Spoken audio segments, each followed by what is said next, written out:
Welcome to the massive YouTube Iceberg Explained Tier 3 Part 2. Probably Part 1. I could probably knock this all out in one video. So let's go ahead and do it. Massive shout out to Swegwin as always. Shout out to Potted Plant now that has come by and seen the video. I appreciate the support, guys. And I appreciate the support from everybody watching.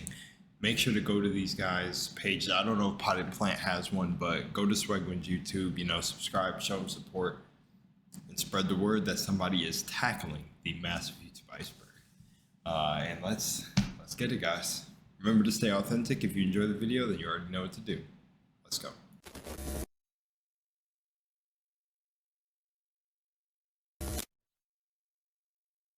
My roommate's alarms may go off, so if you ever hear those in the background, just know what that is. 'Cause it's pretty early. I'm shooting this at 7:30 a.m. So, yeah. Oh, ignore that.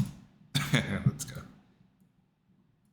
Before I get into the video, I'd just like to say I recently was clearing up space on my PC and accidentally deleted the files I had for this video, including the narration recordings. So if you were wondering why this video took so long to come out when it's so much shorter than the last one, it's because When was this? A year ago. I basically had to start back from scratch, but besides the script, luckily. So in essence, this is technically part 1 of part 2, and later will be part 2 of part 2, but I'll just be calling them parts 2 and 3 for simplicity's sake. Also, this experience has made me realize that making videos that are over an hour long is less fun. So going on, expect videos that are more similar in length to the first 3. So yeah, again, sorry this video took so long to come out. I'll stop rambling right now and just get into the video. Oh my gosh. Caramel Dancin' is a song released by Swedish music group Caramel, released in 2001. It was decently popular, but where it really rose to popularity was years later on the internet. It was first paired with an animated GIF taken from a cutscene in the Japanese adult visual novel known as Popotan, where they do the iconic dance. Then, on 4chan in late 2005, a user posted the GIF alongside a sped-up version of Caramel Dancin', which, in case you were wondering, yes, that does mean the version of Caramel Dancin' you're probably used to and is playing right now is actually a Nightcore remix of the original song. Anyways, after that was posted to 4chan, a huge trend started on 4chan, Nico Nico Doga, and later YouTube, where people would use the same song and have various characters dancing in the same way as the puppet. Also, one last thing. While editing, I found this Kotaku article published last year about a YouTuber named Jan Measley, who uploaded a video digging into the origins of the song. Which, by the way, this video is really interesting. If you want more info on Caramel Dancin', then definitely check this out. It's worth a watch. Anyways, Remixed Records, the owners of Caramella Girls, took this video down in 2021 alongside vaguely threatening statements to destroy Measley's entire channel because they don't want him revealing the actual history of Caramel Dancin'. And I'm now realizing that I also qualify as a YouTuber revealing the actual history of Caramel Dancin'. So let's just move on. Oh no! You just exposed me to it, Swegwin. And look at this ad, bro. Hero Wars. This is what I'm talking about. These Hero Wars ads. Sorry, Swegwin. I can't take a chance. I'm cutting it out. If you guys want to see the origins of the dance, go to Swegwin's channel. You're not bringing me down with you. Sandbox game developed by Mojang Studios. First created by No, that's not actually what this entry is about. What, do you think I was actually going to explain to you what Minecraft is? You know what it is. It's the best-selling game of all time. There are at least like 10 entries in the first 2 tiers that have to do with Minecraft. See, that's why this entry confused me, but if you look closely at the iceberg, you see that it's Minecraft with a lowercase m. Also, it's blue, which means it's a specific video. So, initially I was kind of pissed, because, like, how the fuck am I even supposed to find that? But eventually, through enough searching, I found it's referring to this video by JWAP, which is the first ever video about Minecraft on YouTube, not made by Notch. Uploaded hours after the release of the first public demo. In the description, he says he uploaded the video because he made a structure that he couldn't screenshot. Fun fact, this video was created by Jan Willem Nijman, one of the 2 co-founders of the video game development studio Vlambeer, responsible for games like Super Crate Box and Nuclear Throne. React World. I talked about the Fine Bros briefly in the first video, but they got into considerable controversy around the start of 2016. They had a cheery little video announcing their plans to start the React World channel, where people could make videos with the same format and titles and stuff as their videos, so that they could license the React format. They'd have to upload it to the channel, and the Fine Bros would take a cut of the revenue. The brothers acted like they were doing it for some noble cause, like they're giving people the privilege to make reaction videos. Like I said in Tier 1, reaction videos have been a thing on YouTube since its inception pretty much, so it's kind of insane that they tried to do this. In fact, this wasn't even the first time they claimed ownership over the idea of reaction videos. A couple years before, they went after Ellen fucking DeGeneres because she did a reaction video on her show. This whole React World fiasco was met with near universal criticism, with countless YouTubers making videos criticizing the Fine Bros, which, ironically enough, were reaction videos to the initial announcement. This included the 13-year-old Swegwin, who made a video discussing his thoughts on the Fine Bros' actions. It's a really great video, I'd recommend checking it out. I love videos like this, dude. It's unlisted. Can you still find it? I love videos like this, dude, because I wish I had my old channel. I've had dozens of channels across YouTube, and I wish I had like some of the old videos I made. Granted, they were probably like Roblox and something else. I don't know, yeah. Link is in the description. Anyways, after the intense backlash, the Fine Bros backpedaled insanely hard, releasing a terrible apology video that basically just surmounted to, "You're all too stupid to understand what's going on, let the adults talk." After everything though, they deleted all traces of the React World program from their channel, alongside the 2 videos, but not many people forgave them. Oh, Don't Hug Me, I'm Scared. Don't Hug Me, I'm Scared is a British web series created by Becky Sloan and Joseph Pelling.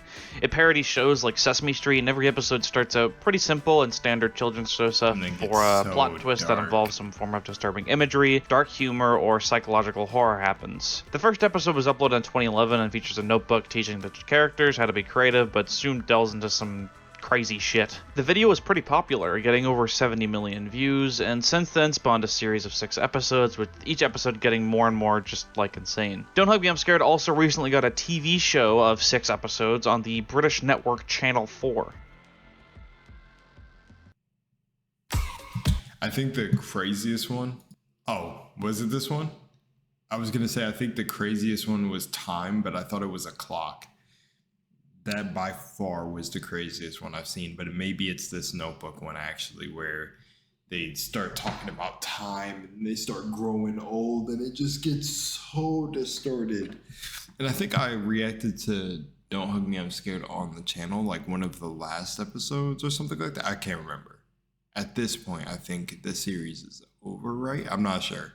And they kind of went into this new timeline sort of thing. I'm not sure. I'm not 100%. But yeah.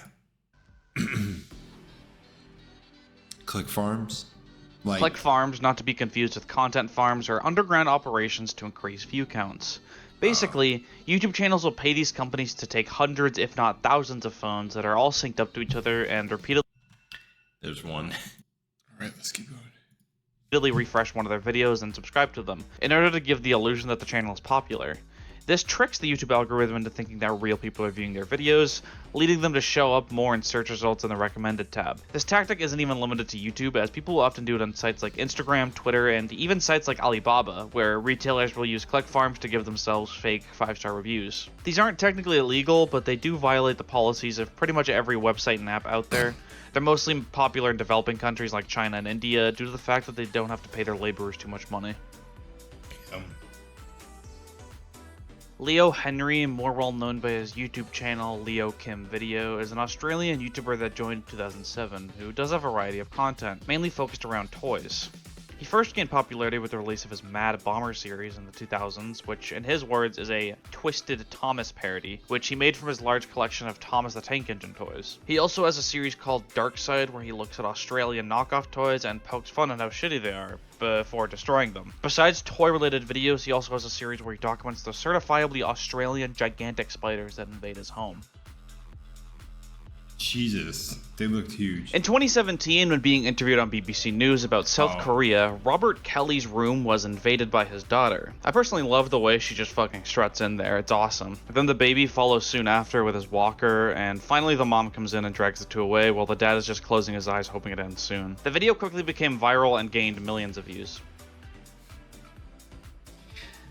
I'm glad he laughed a little bit.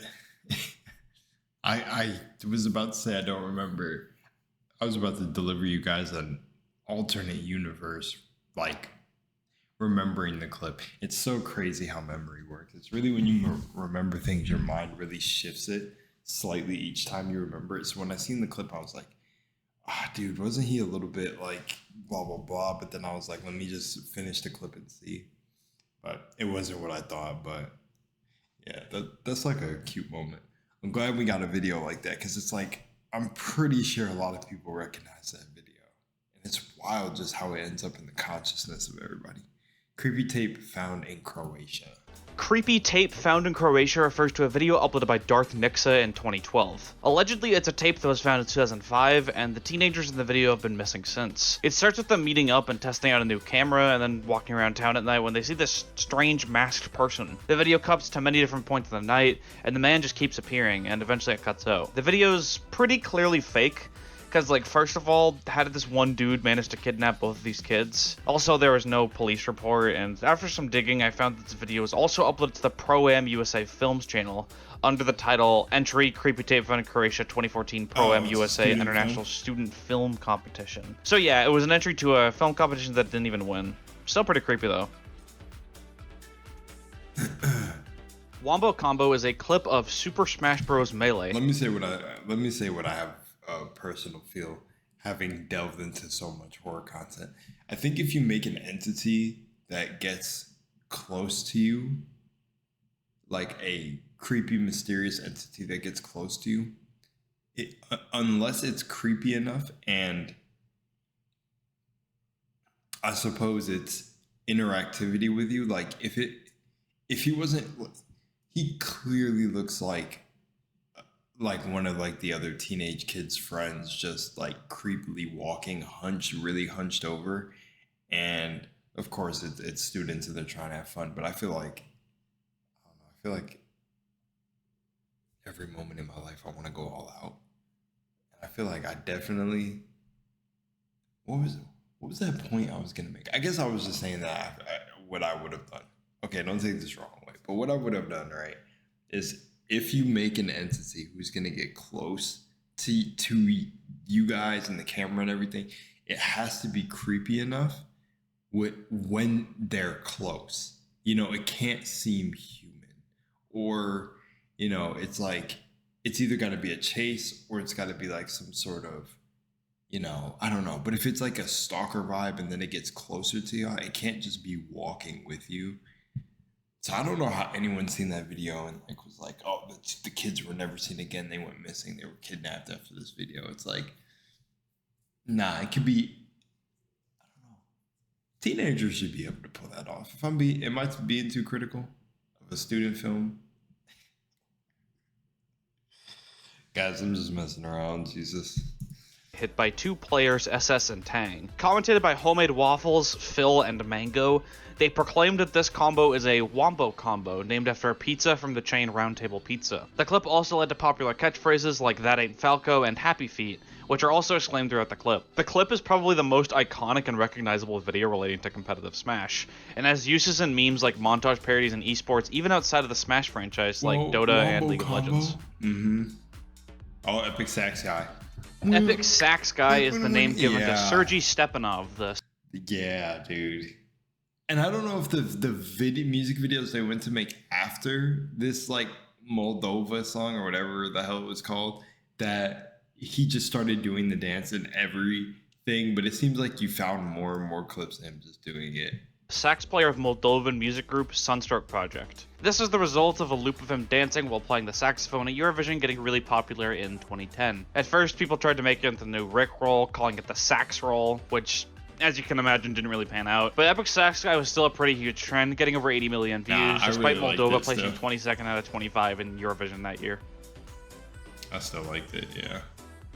Evolution of Dance is a performance by Judson Lapley, originally created in 2001 and uploaded to YouTube in 2006. In it, he performs various dances from across the past 70 years, including but not limited to Thriller, YMCA, Hey Ya, Cotton Eye Joe, and You Can't Touch This. The audience fucking loves it, and for good reason too, as he's really good at doing all the dances. Evolution of Dance was the most viewed video on YouTube for the majority of the first 5 years of YouTube's lifespan, being taken over by Girlfriend by Avril Lavigne for a little bit, then taking the spot back, and finally losing it to Charlie Bit My Finger in 2009. Charlie Bit My Finger. Special Friends is a trilogy of children's direct-to-video films made in the late 1980s. Directed by Doug Bernstein, it feels so bad for this kid. Maybe, okay, I feel bad because it's like, I know there's there's probably an entirety of this section of people who've seen this video that find this shit annoying and drawn out. And it's not even against him. It's against everyone sharing his clip. It follows our protagonist Brett Ambler as he tries to overcome his fear of meeting new people. In 2014, an edited version of one of these episodes, You Want Kazoo, was uploaded to YouTube by the channel Dead VCR. This upload cut it down to a 3-minute montage of the weirdest moments, like some of the child actors being dubbed over by adult voice actors, some kids being way more into it than others, and Brett's special friend song, where he sings about how he and the viewer are now special friends. The film was a popular source for YouTube poops, montage parodies, and pretty much every other form of parody, including reaction videos. How old is he now, I wonder? Sky Does Everything versus Serious Nonsense? Who's this? Who's serious? Okay, nonsense? This situation is just ridiculously convoluted, so I'm going to try to keep this one as short and simple as possible to avoid getting something wrong, and I probably will get something wrong anyways, but just bear with me. In 2015, Adam Dalberg, better known as famous YouTuber Sky Does Minecraft or Sky Does Everything, announced they would be marrying a woman named Alyssa, who is also a content creator named Serious Nonsense, and that they have a baby on the way. They later divorced after Alyssa allegedly cheated on Adam. When the whole Simon beef thing was going on, KSI got Alyssa on a diss track against Adam, which apparently was an intentional decision on their part to bait KSI into doing so Adam could get custody of their child or something. Then later in early...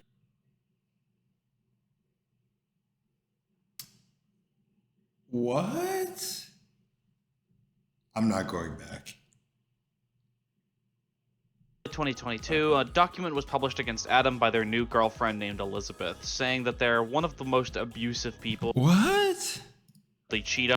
Apparently was an intentional decision on their part to bait KSI into doing so Adam could get custody of their child or something. Then later in early 2022, a document was published against Adam by their new girlfriend named Elizabeth, saying that they're one of the most abusive people she's ever met. They cheated on her, stole money for drugs, deceived the internet into hating Alyssa, harassed people on Discord, abused Elizabeth's dog, made homophobic and racist comments, threatened both the lives of Elizabeth and other fellow content creators, and yeah, they basically did everything. Many former collaborators such as Gizzy Gaza, Deadlocks, and Jerome ASF made tweets stating that Adam was one of the worst people they've ever met. I don't think anything that has to do with Elizabeth was a thing when the Iceberg chart was made like a year ago, which is why this entry is called Sky Does Everything versus Serious Nonsense and not Sky Does Everything abuse allegations or something like that. But I still felt like it was a bit of an elephant in the room. Wait, so Sky Does Everything, that's Sky Does Minecraft, right? Isn't he a Minecraft? I don't know too much about him. Popular MMOs? It's popular MMOs versus who? HLista? Popular MMOs is a gaming channel run by a dude named Patrick that mainly focuses around Minecraft. He got into some drama with his ex-girlfriend Eleni, who is also known as HLista, because she had apparently been talking on Instagram that Patrick had been manipulating her and lying about their relationship, while in actuality Eleni was the one manipulating Patrick. He made a couple of videos on the debacle too, which have all since been privated. Also in 2022 he was arrested for assault with a deadly weapon. Damn. Damn. Damn. Damn. So, Me at the Zoo is the first YouTube video, but have you ever wondered what the second one is? We'll look no further than My Snowboarding Skills, uploaded by Matt Michael Wright, also known as his channel name MW. It's a 10-second clip of him snowboarding and then he falls over. This technically makes him the first non-staff member to upload a video. That's pretty much all there is.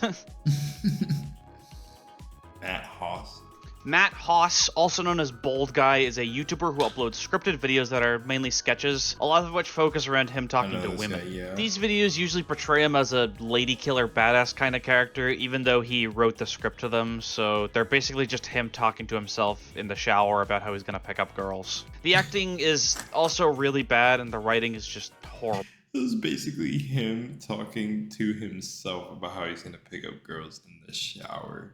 That was great, Swag. This led Ethan and Ela of H3H3 Productions to make a small video on him in 2016 reacting to one of his videos. This video, despite being relatively small compared to the other videos, as it was only uploaded to their side channel, still made Matt really upset, so he filed a lawsuit against them. This lawsuit lasted about a year and a half and was extremely financially draining for the couple, even with the $100,000 GoFundMe. That was until August of 2017, when they finally won the lawsuit, with U.S. District Judge Catherine B. Forrest ruling the video as fair use as a matter of law, and described it as quintessential comment and criticism, which was a huge win not just for Ethan and Hila, but also fair use on YouTube as a whole. For fair use, yeah. Seriously, dude, because I feel like a lot of people before me, of course, walked before I could run. Is that how the saying is used?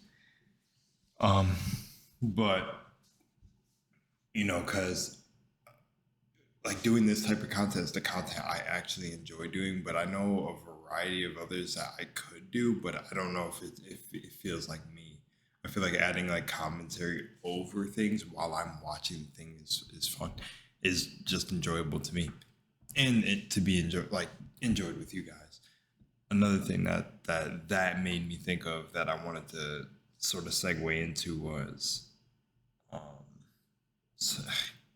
someone actually said that on a Wendigoon video I did recently, the SCP one, where they said, why don't you just take the SCPs he covered in the video and then make separate videos on it but reference the clip?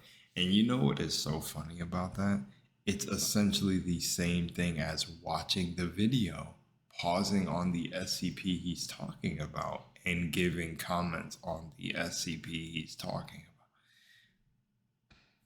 I swear some people just don't think past go, dude. but yeah, so essentially if I wasn't doing this, I would just, like I said in my community tab, do full commentary videos, because it's essentially like the same thing I do, but like just taking a really, really small part of the video and then just talking, rambling on about it. Angry Video Game Nerd. I think I know this one. Do I think the Halo account? Angry Video Game Nerd is a video game review series created by James Rolfe that started in 2004. In it, he takes the viewer back to the past to play the shitty games that suck ass. He plays a character that dresses like a stereotypical nerd, white shirt with pen and pocket and all, and gets overly mad at games that are probably too old to be upset over. Sometimes, he even uses the show to praise an old game that's actually pretty good, like Super Mario Bros. 3 or Earthbound, or newer games that are infamously bad like Sonic 06 or Big Rigs Over the Road Racing. The series started on a site called Cinemassacre with the release of his videos on Castlevania 2 and Dr. Jekyll and Mr. Hyde. It then moved to YouTube in 2006. The series was insanely influential on the platform, inspiring a metric fuck ton of YouTube video game reviewers, some more blatantly copying the format than others, but we'll explore that more in Tier 4, trust me. The AVGN series has over 200 episodes, 2 pretty good video games, and a feature-length film, which apparently wasn't amazing. Navan's business travel platform? YouTubers are always trying to crack into the movie like niche or just the movie side of things, and you always hear it failing. That sucks. Oh, shadow banning. I made a video on this recently. I don't necessarily know. This essentially is what the person was talking about with Wendigoon's video. So now imagine I take this, and actually I want to shout out Elephant Man, because you said something like this. You had an idea for commentary videos where I take each thing on the iceberg and make its own separate video about it. That's essentially what the person was saying. So don't worry, I've definitely had this in the back of my mind forever. Thank you for going about it in a more respectful way, because they were not happy. They were trying to send me back to my McDonald's 9 to 5, which I'm going to be completely transparent with y'all. I do not make that much money through YouTube at all. If anything comes, it's from the support of y'all, like someone donating below or something like that. But I think I literally have like $11 this month, like literally off of the videos and ad revenue. So just being transparent, I don't care to share that. It's just, I don't know if they think I'm making like fucking tens of thousands of dollars off of, I don't know. But shadow banning is actually one I did before this video. You know, it's a very interesting topic, but what was I gonna say? Back to the movie thing. Yeah, I wonder what it is. You know, I feel like it's, of course, there's many things I could say, but I guess the satisfying answer that comes to my head is it's just either YouTube acting doesn't completely translate to acting, but also it could be who people get to support the project, who the other people casted are. I feel like it ends up being like a mix of like people who aren't really trying to act with people who are trying to be up and coming actors, and then the main person, which would be that guy who is like the angry nerd, really wants to make it work, but everyone's kind of in their own different reality, and you don't have everyone kind of drawn in this collective to make it actually good or decent or mid. I just hear every YouTuber movie just flopping, dude. So shadow banning is a practice that I've seen on pretty much every social media I've been on. Basically, it's when a site or otherwise online community will hinder or even completely block an individual's content from being seen by others without notifying the user first. This is mainly done to discourage spammers and trolls from just making a new account once they realize they've been banned, since the idea is that they never realize they're banned until they slowly start realizing no one's interacting with their posts. I do think it goes a little bit bigger. Oh yeah, see, I think it does go a little bit bigger than that, of course. YouTube officially claims, I think Swag probably knows this they too. don't shadow ban channels, and it's up for debate on whether they're lying or they're telling the truth and people think they're getting shadow banned just because no one wants to watch their shit. Yeah, for me, I wouldn't say that, because I don't know, I got a pretty cool community of people, and like there's certain videos that I do that I definitely know should get 100% seen. And here's an example, right? And just because I say it should get seen doesn't mean it will, but basically what I mean is like this. I post a lot sometimes in a day when I'm doing reactions. I haven't been doing the same like when I first started, but here's an example. Like when I leave a video for a day, at least tops, it'll get like 10 views, something like that. It's still good enough for me. Like I said, I'll make videos even if there's one view. I just love making videos. So I posted a video on who cloned Tyrone, and let me see, because let me just make sure real quick. Oh my gosh. I get it. Oh, I get it. All right. Sorry guys, I had to take a quick break. Give me 1 second. Hega. One of the OG YouTubers. Let's get it. Ryan Hega, more well known as his YouTube username Hega, is a YouTuber who began uploading in 2006.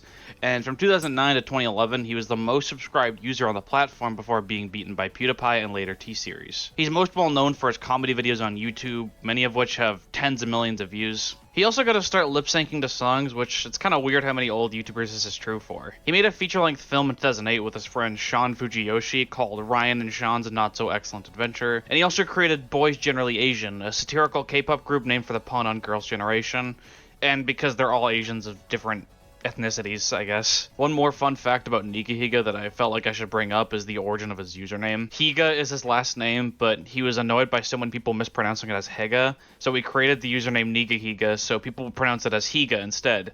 Because if people pronounced it the way they were doing, then they'd have to say his username as, you know. Nigga. Kate. I'll say it on behalf of Swag. Caitlin Marie Dowdy is a funeral director and the owner of the YouTube channel Askam Mortician. She's a huge advocate for death acceptance and helping people feel less anxious about dying. Despite the incredibly morbid topics she often covers, like cremation, decomposition, and even necrophilia, she often has an oddly upbeat tone to everything she talks about. Reason being that she believes that even taboo topics like those related to death deserve to be taught about, and a good way of doing that is to talk in a tone that's not horribly depressing, since a lot less people will be inclined to watch a video like that. And clearly the strategy has worked. Since she started uploading in 2011, she's gained almost 2 million subscribers, and many of her videos have millions of views. She's also published 3 books and is the founder of the Order of Good Death, an organization created to advocate for the embracing and acceptance of human death, and also to oppose the cultural censorship of death. There's a lot of cultures, in a lot of ancient cultures too, that celebrate death though. You know, it's like an ancient thing lost to time, because I feel like the flip has been, the script has been flipped on what death is. So, you know, and that could be for many control reasons. You have a lot of people fear death, and a lot of people base their life and live based on preparing for death And it's like, so good on her. That's cool. But yeah, I think the whole script has been flipped on that, because there's definitely so many ancient civilizations that celebrated death and treat death way differently than at least how they do here in America. So okay, you've just got to hear me out on this one. Zin English is a Japanese television program that helps viewers both learn English and at the same time has them do aerobic exercises. The series kind of flew under the radar in Japan, mainly because it was played during unpopular time slots, but either way it didn't stop the internet from finding a clip where they teach you how to say, "I have a bad case of diarrhea," and then start randomly performing this gymnastic dance completely out of context.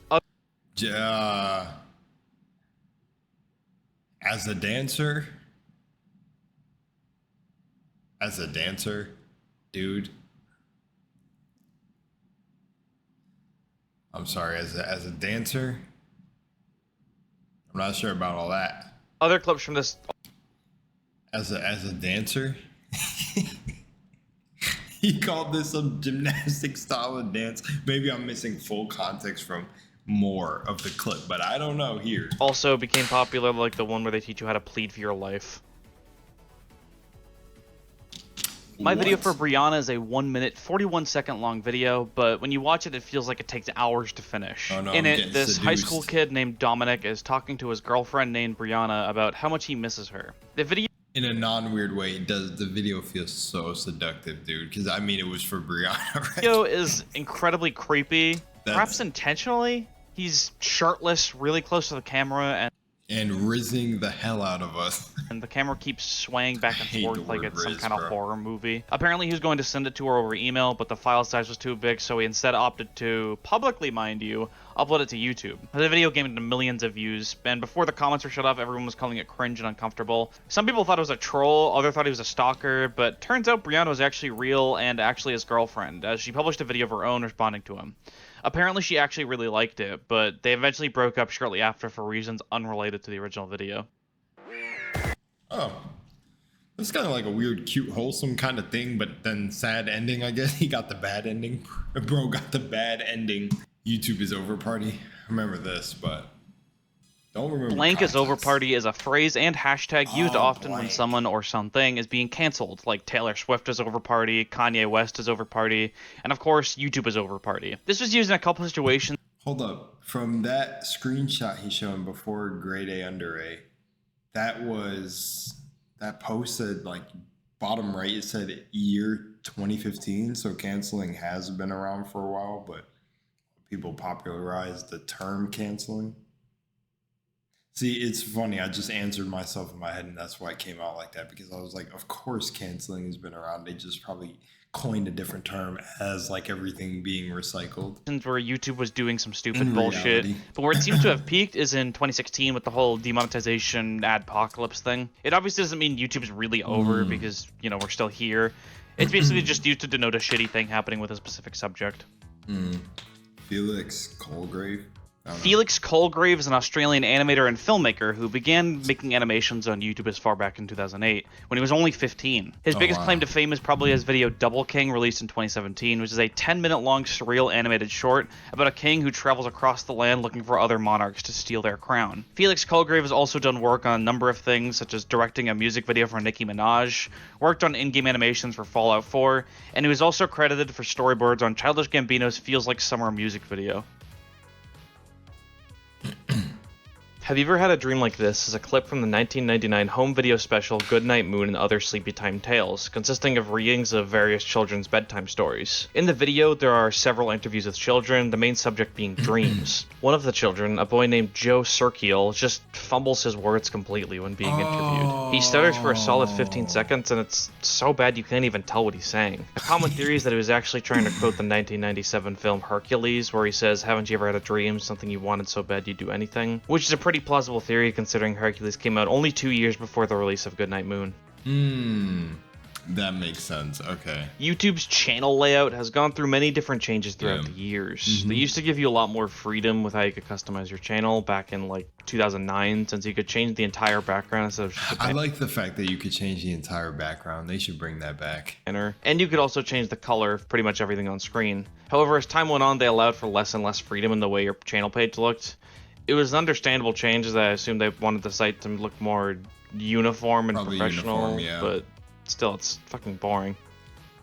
Yeah, it sucks because, you know, YouTube is all about creation. And I think when it always comes down to things about creation and creativity, you should be allowed to create whatever you want. And I honestly do believe as long as you're not just breaking the terms of service that the platform provider is giving you. But all else should be fair game. This entry refers to a comment posted in 2005 by a user named Cobalt Gro. It's the first comment on Me at the Zoo, which is the first YouTube video, and for a while, it was believed to be the first comment on the website. But as I've already gone over, it was that lol comment on that video called Good Times, which people didn't realize until later. Not much else to say here, I guess it's just kind of interesting. Oh, no, Leak Spin, oh my. Leak Spin, also known as Loituma Girl, is a looping gif of Orihime from Bleach spinning a leak, set to a cover of the Finnish song Ye Van Poka. Oh my gosh, I'm a YouTube baby. I was born to know all of this. Why? There's some ones in between that are like this slip through the cracks. Mostly the YouTuber drama is gonna slip through the cracks. Who honestly gives a shit? But like everything else, yeah. By Loituma. The video was uploaded in 2006 and has since got over 10 million views.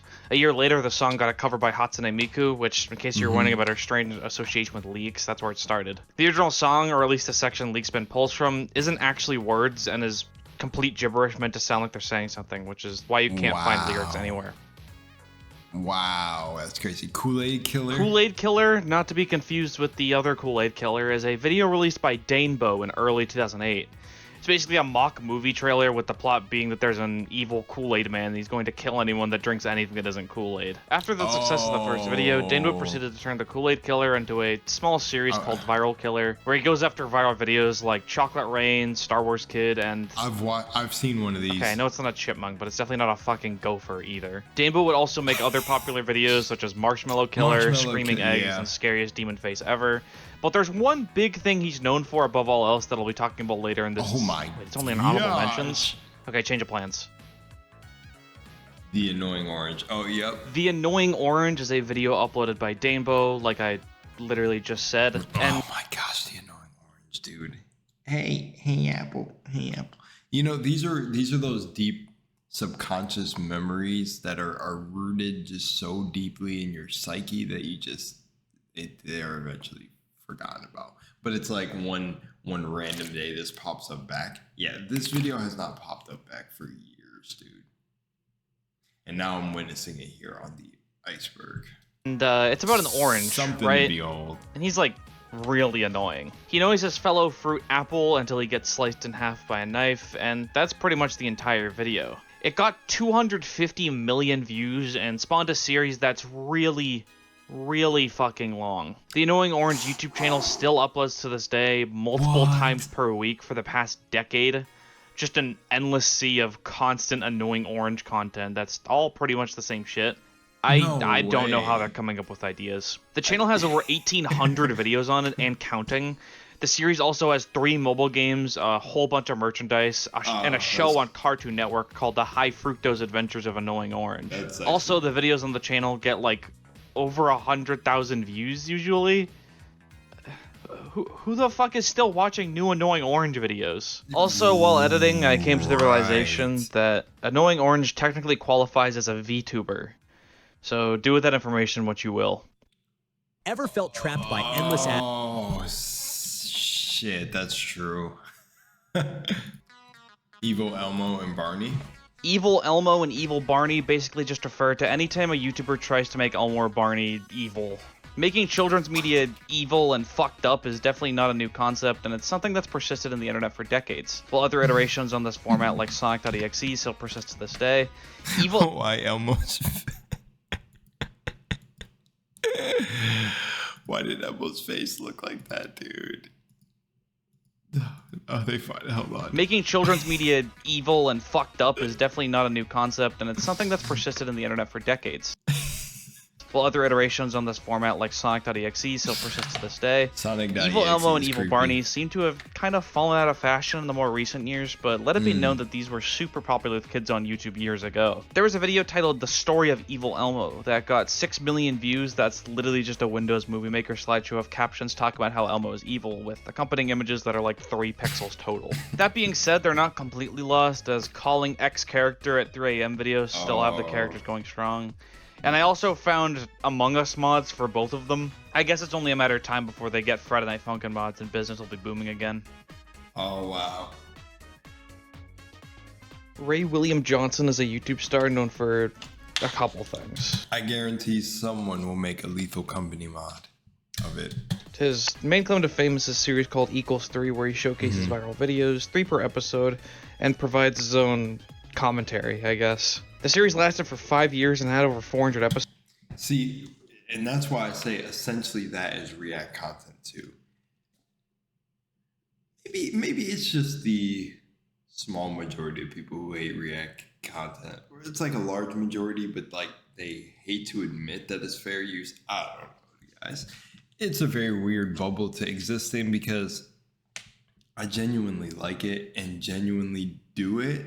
And it's not like, oh yeah, we're gonna cash in on views. So it's like, I hate that people let groups or certain individuals really represent the whole. Episodes, and Ray William Johnson was at one point the most subscribed YouTuber and was the first to reach 5 million subscribers. He also started making music, first under the name Fatty Spins, where he produced a couple of songs with really the only one anyone knows about being Doing Your Mom. He then and then this, which I would say Fight Night, I think it was called, with D-Storm, was fire. Pursued a project known as Your Favorite Martian, where he accompanied the songs with animated music videos, which also got pretty popular. He discontinued Your Favorite Martian in 2012, but came back this year, 10 years later. He's also had a couple acting roles, and nowadays he makes a lot of TikTok posts riffing on various videos. I know that acting. I know the acting was not Goku, bro. There's no way. He finds, which is honestly what a lot of TikTokers do anyways. So it seems he's found a pretty natural modernization of the =3 format. Yeah. Nope.avi is a 9-second long Team Fortress 2 SFM animation where engineer runs up to the screen, his hat rises, he says nope, and then his neck extends to meet the hat. The video has 13 million views and has popular use as a reaction video, as well as just a non-sequitur just to throw out. Not much else to this, just a funny video. Love that one. GTA San Andreas myth videos. Grand Theft Auto San Andreas was very popular for its massive open world, at least for a game released in 2004, and the game, as well as the GTA series in general, was well known for its large amount of secrets. This led to a lot of rumors that Bigfoot was roaming around somewhere in the game's world. Discussions for if Bigfoot really exists in the game were... Dude, I believe this so hard, dude. Oh my gosh, recording with fraps, dude. I remember using fraps. Heated, as since data mining wasn't really a thing in 2004, all you really had to go off of was word of mouth. The issue got even more complicated when people started making these fake videos on YouTube of people allegedly encountering Bigfoot, when really it was just a mod or otherwise edited footage. Discussions of GTA Bigfoot's existence would often mirror that of his real-world counterpart, which I think is fascinating. There were other videos of alleged myths in the GTA series, like aliens and other cryptids too. Something about trying to... They actually put these in the game, though. I hope the newest GTA that's coming out now ends up, like, incorporating more of the myths and stuff. Find shit that doesn't exist in GTA games just fascinated people. It's kind of sad that video game content hunting is a lost art these days, thanks to the existence of data mining, even if sometimes the content was fake. Like, something like Bigfoot and GTA or Sonic and Melee could never happen these days just because some geek-ass nerd can look in the files and find that it's not true.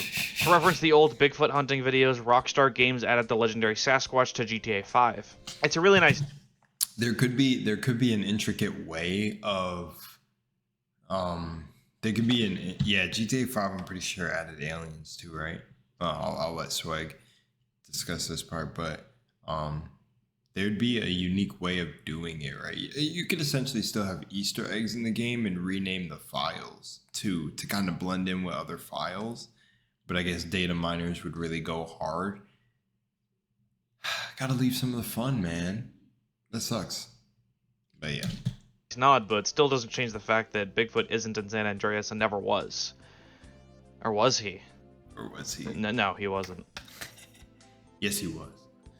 Timothy Wilkes. The more you hear about YouTube prank videos, the more you start to question how no one's been killed in self-defense while making one of these. The answer to the question fake. being that like 99% of them are fake, but that doesn't stop people from believing them. And some of the people that believe them actually go out and try to make real prank videos. Timothy Wilkes was a 20-year-old prank YouTuber from Nashville, Tennessee, who in 2021 was doing a store robbery prank where he held a butcher knife up to a store clerk and threatened his life. He assumedly was planning to just drop the act at some point and tell the clerk it was just a prank, but he instead got shot and killed. The clerk wasn't charged since it was pretty cut.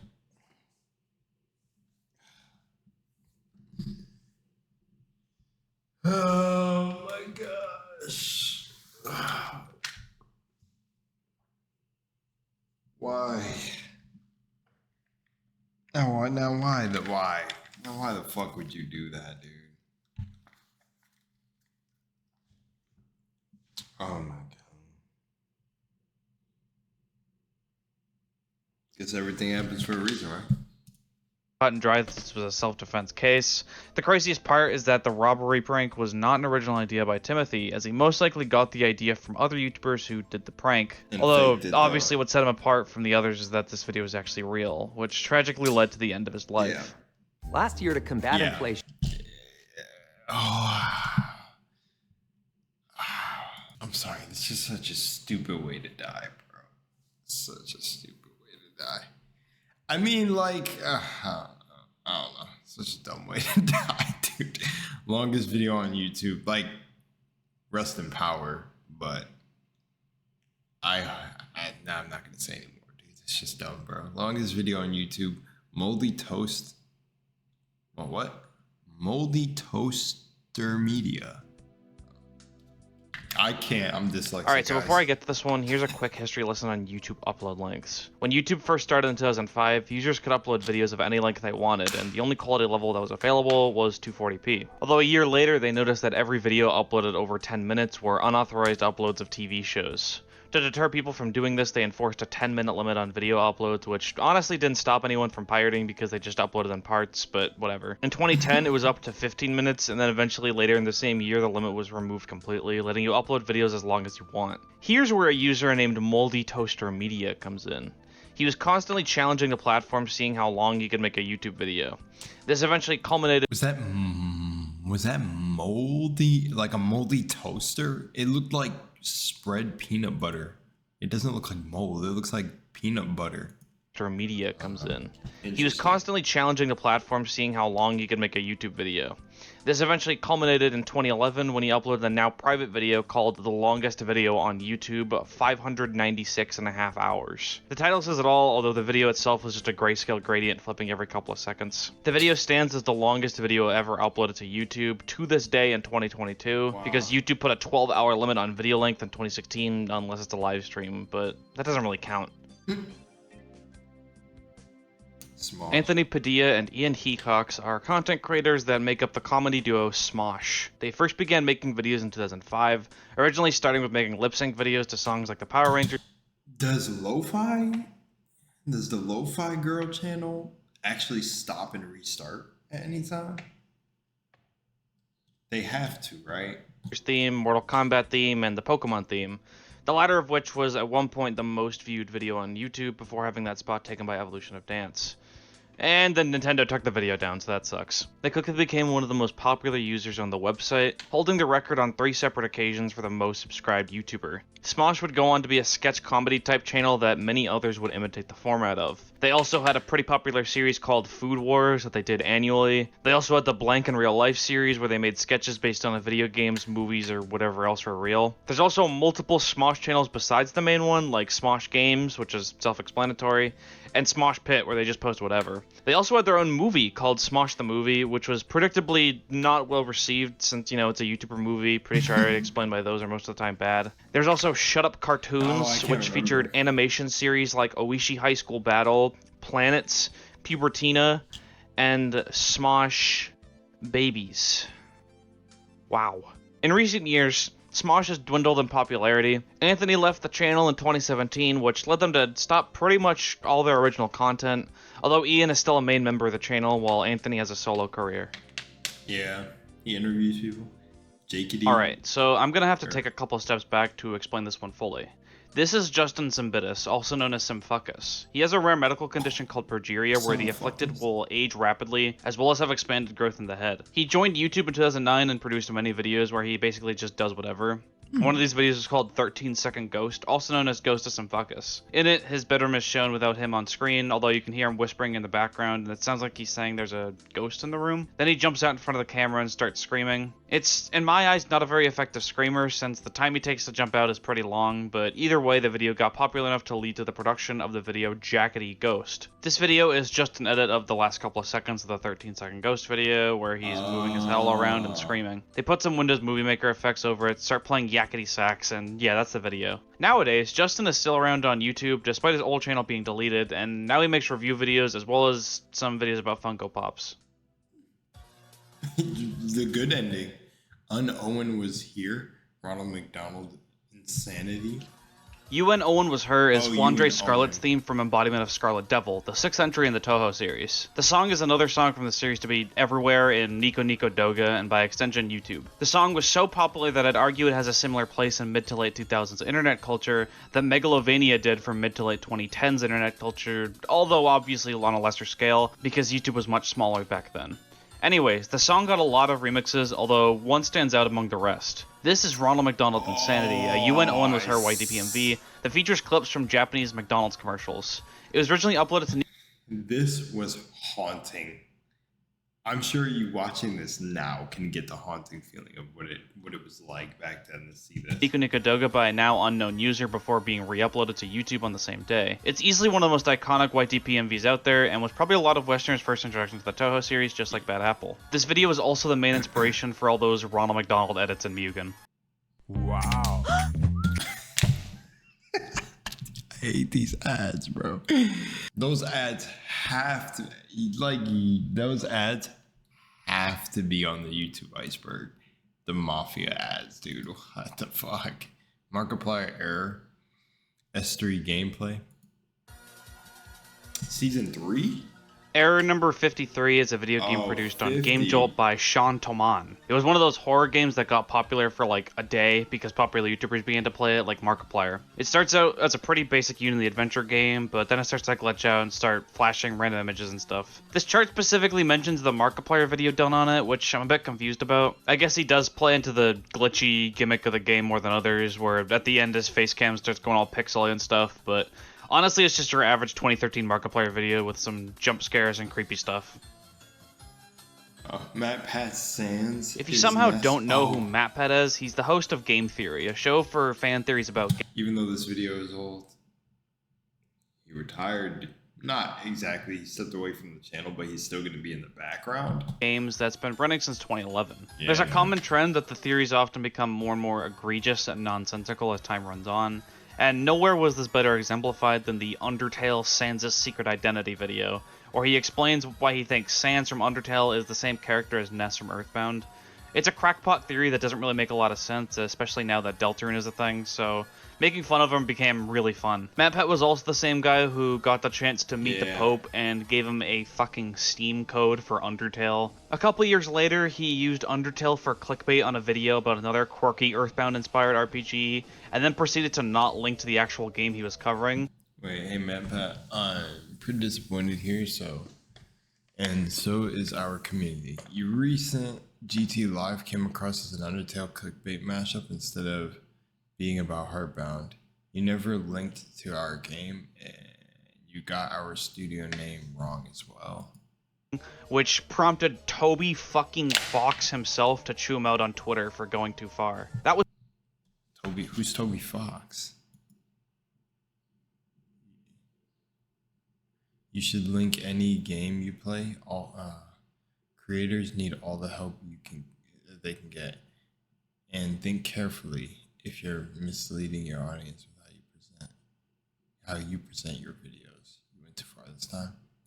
Fox himself to chew him out on Twitter for going too far. That was 3 years ago, and Game Theory has not uploaded a single piece of content related to Undertale or Deltarune since, which is kind of understandable since I assume he figured. Whoa, what the heck?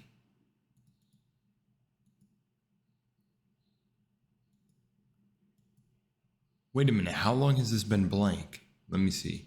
Oh my gosh, thank goodness it has not been that long.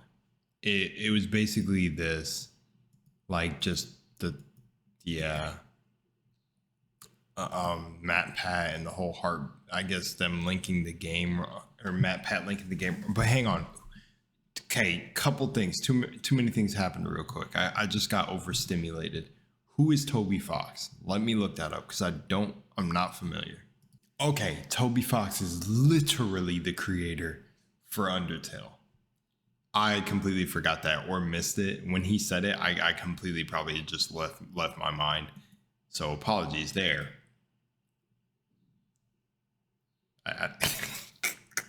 That's my fault. Yeah. Don't got anything else to say about that one. So Toby Fox replied, damn, bro. Could see why Matt Pat. And thank goodness. See, this series is testing me, man. First, it's losing recordings in the beginning and everything. This is a challenge for me. I'm gonna get it done. I also enjoyed the video a lot, but oh, that was a little bit scary. But video about another quirky Earthbound-inspired RPG, and then proceeded to not link to the actual game he was covering, which prompted Toby fucking Fox himself to chew him out on Twitter for at 12:21, no less. If you know, you know. You should link any game you play. Yeah. Wow. Going too far. That was 3 years ago, and Game Theory has not uploaded a single piece of content related to Undertale or Deltarune since, which is kind of understandable since I assume he figured that's 3 strikes and you're out. Oh boy. Racist Mario is an animation by Flash Gets released in 2014. It's a parody of Mario Kart. I think Kratos was like, I'm coming for you, nigga, or some shit. Where Mario is racist towards non-Nintendo characters on the track, like Sonic and Kratos, and he begins to go on a killing rampage. I guess the joke is that, like... Wait, no. Was it this video? I swear it was. He's racist, and it's happening in a race. I don't fucking know. Racist Mario got way more popular than it probably should have, reaching 155 million views, and becoming the most viewed Mario-related video on all of YouTube, even though it sucks dick and balls. I thought it was kind of funny. Damn. No, it was. I just looked up the clip. It made me laugh again, dude. It's when Mario hits the... Holy shit. It's when Mario hits the motherfucking bullet, and then he hits the little random gift box shit that makes them get a power, and he turns into the bullet, and he's Luigi. Boom, and he's, I'm coming for you, nigga. That is the funniest shit ever to me. I'm sorry, yeah, it just is. John Drinks Water is a series on YouTube created in 2011 by Jonathan Harchick, who also created Moldy Toaster Media. The series features him drinking different kinds of water, sometimes providing commentary and doing special stuff for certain milestones. It's not on a consistent schedule. Sometimes he'll upload multiple videos per day, and sometimes he'll go days where he doesn't upload at all. And the most recent video was 2 months ago, but let it be known that John holds the record for longest running water drinking channel. And yes, this is an entire community. Stay hydrated. Sick, bro. That is so sick. Why? That is just, why does that freaking exist? But I love it. And that's the end of part 1 of part 2 of tier 3 of the YouTube Iceberg. No. I really would have preferred not to have restarted this entire video and split it up into 2 parts, but lesson learned, I guess. Thank you so much for watching. It feels like these videos are starting to get a little traction in the algorithm, which honestly I'm just making these videos for myself more than anyone, so it's nice to hear some people are interested in the series. The previous episode is actually my most viewed video, which is kind of weird since it's like the 4th video in the series, but whatever. I think by now I'm officially the furthest into this iceberg compared to anyone else on YouTube, which is pretty exciting. And I do plan on finishing this, trust me. Once I'm done, I'm pretty sure I'll be the longest iceberg series on YouTube, even beating the 9.5 hour Wendigo Wendigoon one in length. I guess we'll just have to wait and see, but until then, thanks for watching, and shout out to Revecha, sorry if I butchered that, for giving me a shout out in his video about iceberg videos. I'll put his channel link in the description. Cool. Anyway, see ya. I am actually like extremely honored to be a part of this entire thing. I don't know if everyone will get to the end, but you know, hopefully Swagwin does realize that potted plant YouTube. I'm just it's actually like as genuine. I'm literally getting goosebumps, but it's genuine to be a part of this because it's like it's just cool. It feels like, well, of course, because I was part of the YouTube like culture growing up, it feels like just a way to tie it all together. And it's cool to witness someone giving themselves the goal or challenging themselves to tackle the whole iceberg, because that's a feat within itself. And before I even